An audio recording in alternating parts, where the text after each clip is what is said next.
अस्सलाम वालेकुम बेटा। टॉपिक जेका डिस्कस थी वो है inheritance of acquired characters. This theory was proposed by a scientist Lamarck. Lamarck was a scientist. He proposed his theory in his book Philosophiae Zoologique. Philosophiae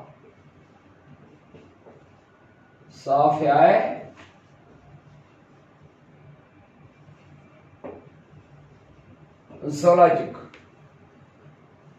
Philosophiae Zoologique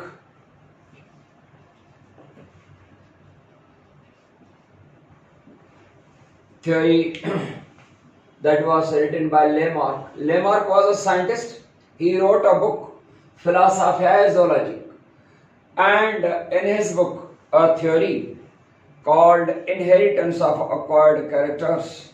This theory said that the acquired characters during a lifetime, they are repeated into the new generation. Acquired character माना हासिल कल character. बेटा थोरो जो का फर्क कयूं त acquired character हासिल थियल छा मतलब है। बेटा हिकिड़ा हूंदा आहिनि inherited characters ऐं ॿिया हूंदा आहिनि acquired characters। इन ॿिन्ही में अचो त फर्क कयूं। बेटा inherited characters जेके हूंदा आहिनि inherited characters and the acquired characters.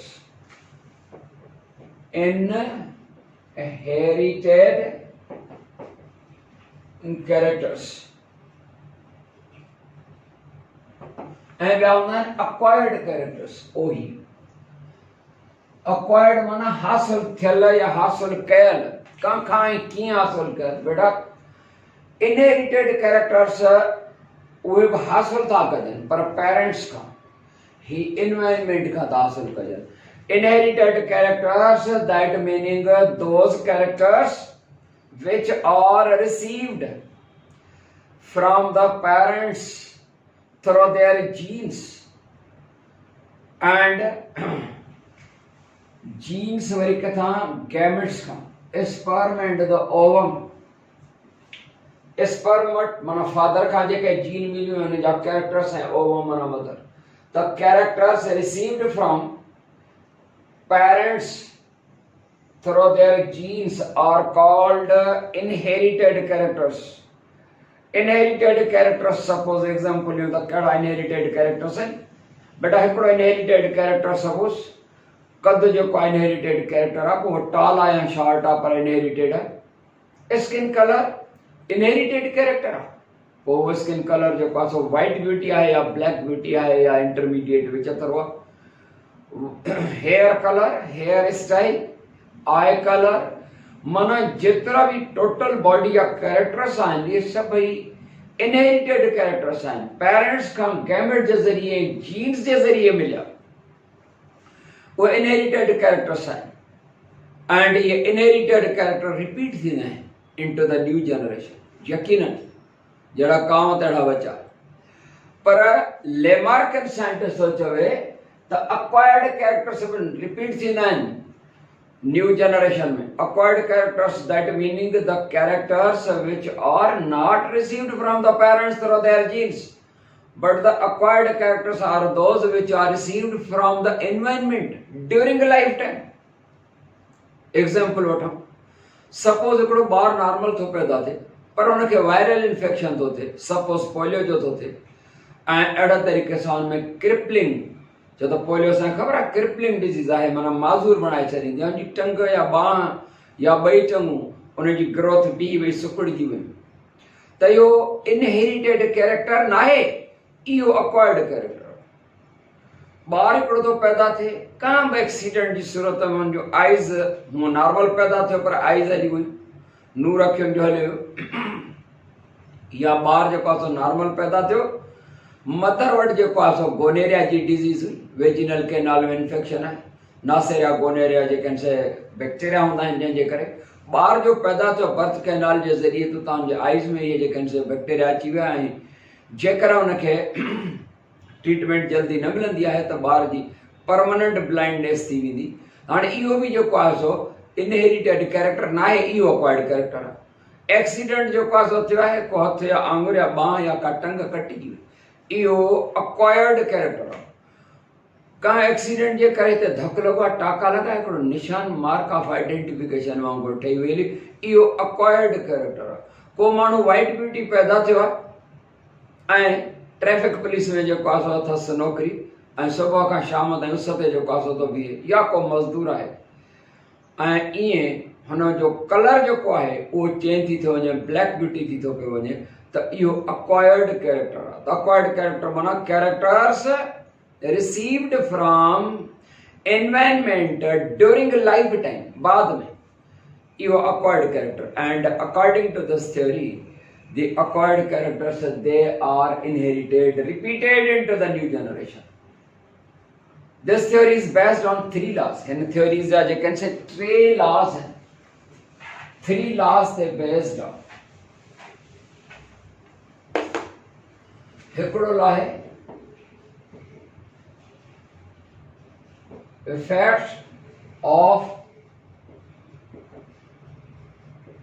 environment, effects of the environment, माहौल जो असर।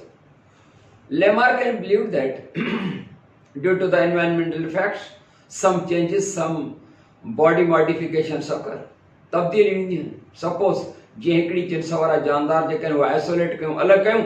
सपोज जेको आहे सो गोट जो नस्ल आहे, हिकिड़ो असां वटि हिते जेको आहे सो मौजूदु आहे सिंध जे अंदरि, पर इहो ई गोट जेको आहे सो जेकॾहिं नार्दर्न एरियाज़ ऑफ पाकिस्तान ऐं जाबुल इलाइक़नि में, थधनि इलाइक़नि में इहो साॻियो नस्ल हुयो, पर हुते अची इहो जेको मारपोर बकरो आहे, इहो गोट जेको आहे उहो चेंज थी वियो। हुनजा सिंग वॾा, वार वॾा, थुलो मतारो, पेर विकिरा ऐं थुला, छो त हिते जेको गोट जेको आहे सो रहे उहो कची मिटी ज़मीन ते जेको आहे सो थो रहे, गर्म इलाइक़े में पियो थो रहे, हुते पथरीलो इलाइक़ो आहे, उनजे करे हुनजा पेर वधीक मज़बूत थी विया। आहिस्ता आहिस्ता सिंग वॾा ऐं माहौल जे ज़रूरतुनि जे हिसाब सां थधि खे फेस करण जे लाइ हुनजे जिस्म ते वार वॾा, ताकी जीअं टेम्परेचर जेको लो टेम्परेचर आहे उनखे फेस करे सघे।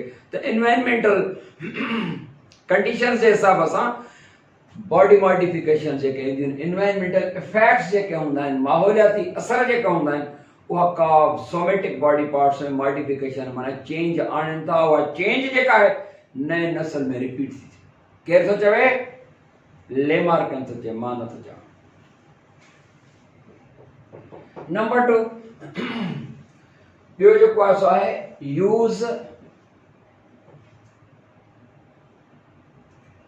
And second law, disuse of organs.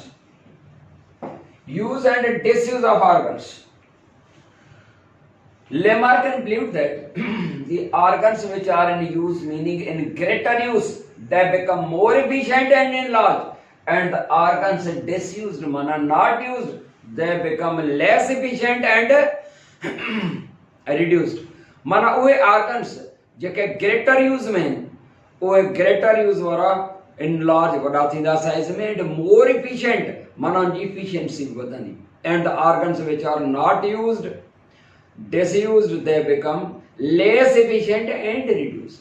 जीअं सपोज नंढो सादो मिसाल लियो, जेकॾहिं को हारी मज़दूर आहे या जेकॾहिं को बॉडी बिल्डिंग करण वारो माण्हू आहे, त उनजा मसल्स वग़ैरह जेतिरो हुनजो घणो यूज़ कंदो, ग्रेटर यूज़ कंदो, हुनजा ऑर्गन जेके आहिनि इनलार्ज थींदा। हारी मज़दूर जा हथ वग़ैरह वॾा मज़बूत, या बॉडी बिल्डर वारा जा जेके आहिनि सही बॉडी जेका उहा वधीक इफिशिएंट, मोर इफिशिएंट, इनलार्ज, वधंदी, वॾी थींदी। हक़ीक़त आहे, इन ॻाल्हि खे त असांखे मञिणो पवंदो त जेकर हारी मज़दूर हूंदो आहे उनखे ॾिसंदा त हुनजी बॉडी वधीक मोर इफिशिएंट आहे, इवन हुनजी जेका इम्यूनाइज़ेशन हूंदी आहे उहा बहितर हूंदी आहे, एंड हुनजा हथ पेर बि वॾा हूंदा आहिनि जेके ग्रेटर यूज़ में था अचनि। पर जेकॾहिं ऑर्गन जेके यूज़ में न ईंदा आहिनि, इवन जेको आहे सो उहो ब्रेन ई छो हुनजे जेतिरो घटि इस्तेमालु कंदासीं ओतिरो हुनजी इफिशिएंसी घटि बि, ऐं जेतिरो इस्तेमालु थींदो ओतिरी हुनजी इफिशिएंसी वधंदी आहे। या वरी जेके सोमेटिक बॉडी पार्ट्स आहिनि, घटि यूज़ थींदो, इस्तेमालु न थींदो हथनि जो, नौकर चाकर जेको आहे सो कमु कंदा, ऐं असां जेको आहे सो घर जो नंढड़ो वॾो बि जेको आहे कमु न कंदा आहियूं, त हथ पेर जेके आहिनि सो साइज़ में बि नंढा हूंदा आहिनि, कमु करण जी इफिशिएंसी अहलियत बि घटि हूंदी, उन में स्ट्रेंथ जेका आहे सा फोर्स ऑफ कॉन्ट्रेक्शन और ताक़त भी घटि हूंदी। इहा हक़ीक़त आहे, इनखे मञणो पवंदो। ऐं इहे जेके ग्रेटर यूज़ जे करे या डिसयूज़ ऑफ ऑर्गन जे करे इहे कैरेक्टर माहौल में जॾहिं डेवलप थिया त इहे अक्वायर्ड कैरेक्टर सम्झबो आहे, इहे रिपीट थींदा इनटू द न्यू जनरेशन। केरु थो चवे? लेमार्क थो चवे, मां नथो चवां। नंबर 3 लॉ है, 3 लॉज है। जो लॉ है इनहेरिटेंस ऑफ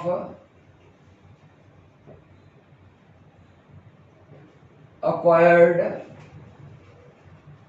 characters,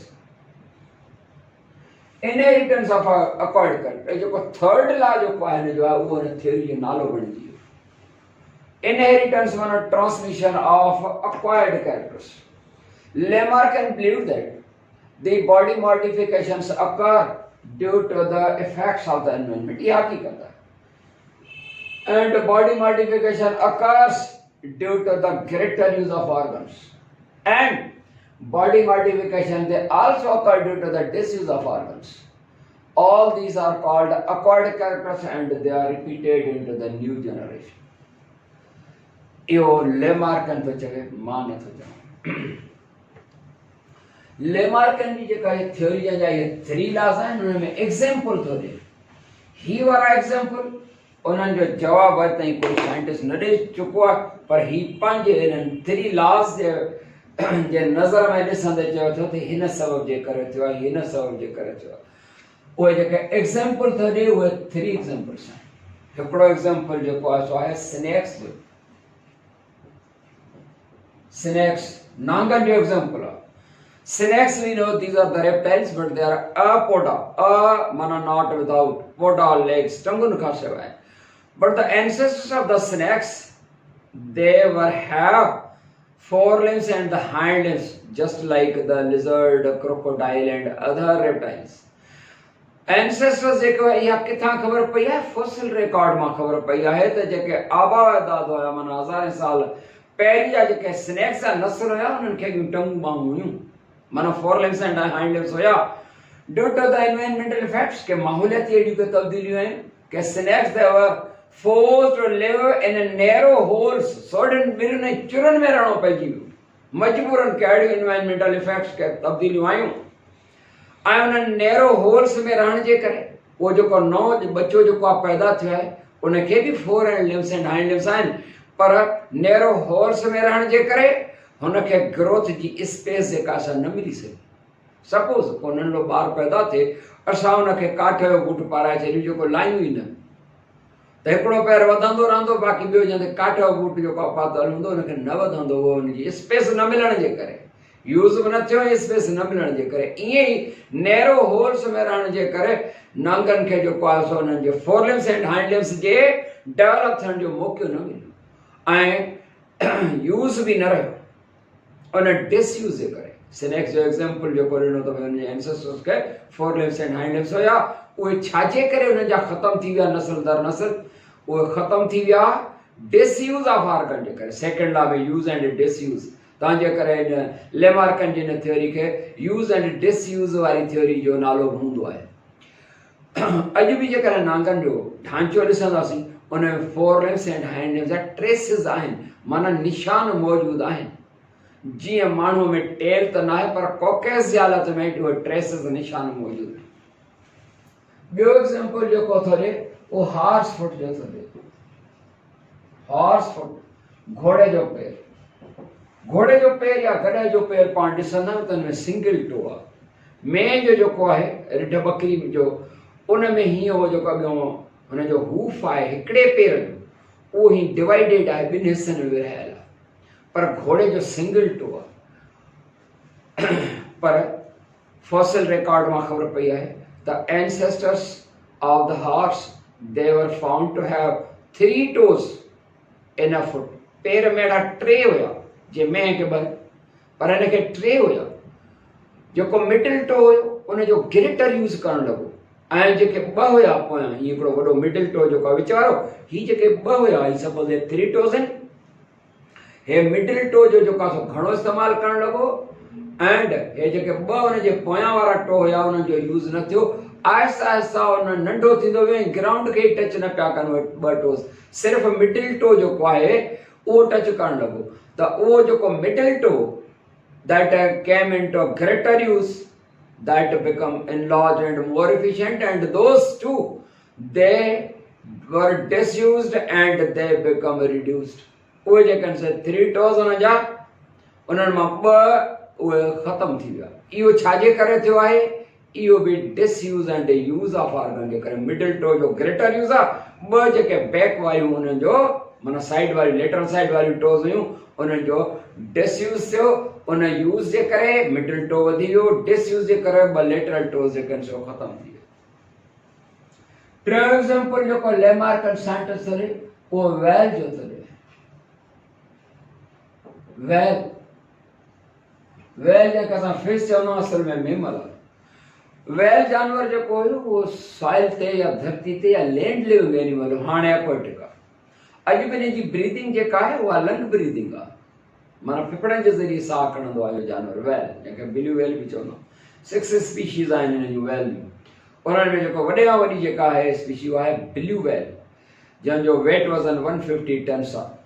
त वेल जेको आहे हुनखे 4 लिम्स एंड हाइंड लिम्स आहे। जीअं कंहिं बि जानवर खे माना कंहिं मेमल खे थींदा आहिनि, जीअं सपोज़ मेंह खे आहिनि अॻियूं पोयूं टंगूं ऐं पुछ पोयो, हुन पुछ जी डिज़ाइन ऐं फिश वांगुरु थी वई आहे। उहो ग्रेटर यूज़ जे करे थियो आहे एंड पाणीअ में तव्हांखे 4 लिम्स एंड हाइंड लिम्स जो यूज़ न रहियो, उन जे करे 4 limbs and hind limbs disuse जे करे ख़तम थी वियूं। ऐं टेल जेको ग्रेटर यूज़ में जेको आहे सो रहियो, उन जी डिज़ाइन जेका उहो वॾो बि थियो, इनलार्ज बि थियो, ऐं हुन जी ज़रूरत जेका एनवायरमेंटल इफेक्ट आहे, ज़रूरत आहे पाणी वारी, उन ज़रूरत जे हिसाब सां उहो डिज़ाइन थी वियो, माना फिश वांगुरु जेको आहे सो टेल थी वियो आहे। इहो बि ग्रेटर यूज़ एंड डिसयूज़ जे करे ऐं एनवायरमेंटल इफेक्ट्स जे करे ईअं थियो आहे। लैमार्कन थो चए। ऐं चौथो एग्जाम्पल जेको आहे उहो आहे जिरेफ।